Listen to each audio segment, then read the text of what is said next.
visited tourist destination that you have, because I think so many people are going to want to come and see this, and I think it's going to be a real example of what is possible because people suspending disbelief and actually doing what they think is right. You know, so with that, that's all that I really have to say. We did bring some swag, so people can proudly outfit themselves with New Fortress Energy T-shirts, and of course my beloved Milwaukee Bucks. I'll try and get some of those guys down here because we want to see this be a Bucks nation as well. Our season starts here in a few days, and our guys are very excited that I'm actually doing business in Jamaica. I'm going to get a bunch of these guys down here maybe sometime in the middle of the year, so hopefully you'll have a chance to see them there. So that's all. Thanks again very much. Saved about $300 million, so the cost of the gas can be quite a bit less. Number two, and this is more of a nuance, is it is a lot less volatile. So, when 50 cents today, if it was to double, the cost of that energy would go up about 25%. The reason for that is that a big chunk of the cost of the gas is transportation and logistics, and so it is inherently a lot less volatile than the other. Also because gas is so plentiful, not just in the United States, but Venezuela and Trinidad and lots of these parts of the world, it's much less likely to have some geopolitical event that's going to make it spike in price, which could easily happen in the oil. So that was number two. To work ourselves out of business to the renewable side.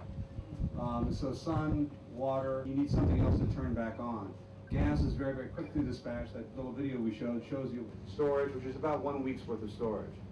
Because you get stormy weather here once in a while, we want to make sure the plant can actually continue to burn. Then from that point on, it's quite simple. The gas is just regassed. It's turned from a liquid. But what is LNG? Because I ask this question all the time. Take natural gas, take the water out of it, freeze it at 260 degrees below Fahrenheit. It turns it into a fluid that's now 600 times more concentrated than it was beforehand. Very stable, very easy to use. It's been used for really since the 1940s without any industrial accidents. It's regassed, put into a pipeline, and it comes right where we're sitting right here. And so our job is to build this and to find the FTA permits. We were permitted to export here. We got it in about 5 weeks. I think the previous record was about 2 years. These guys were probably a little skeptical that we would actually be able to do it. Very skeptical. But I told them, like, have faith, and that's exactly what happened. And so this is our part of it, and then JPS and the JPS team finishes it here, and there you have it. And I do think this will be really the model for Jamaica, but also for lots of other places. And as Minister Paul, I want to buy a gallon of milk, and I said, great, Kelly, sit right there. And I pulled up in a semi-truck with 10,000 gallons of milk. She'd be like, that's great, but that's not very helpful. That essentially is the real reason why there's not gas in Jamaica right now, because you have to break bulk, you have to create the logistics for this thing.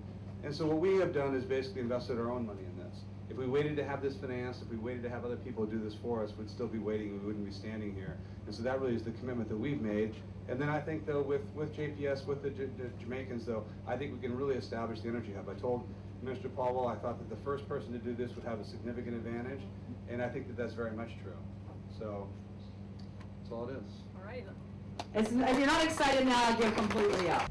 We didn't have very much room for everyone to come and see this, but it will be available. I am going to take a few people for a tour, so you'll have to make it available and visible. We know that. I really have to, before I open it up for some questions and answers. Everything we do at JPS now, we say we're leading in energy. And if everybody in this room could do one thing to help me do that and make that happen, it's that way for more people to really be a part of this revolution. So if you could, you know why? Because I know Garnet has a vision that his buses are going to be transformed to gas and LNG, and I know that's why you're excited. You'll have a minute. Emissions of energy, gas and other stuff. But is there a smell that would accompany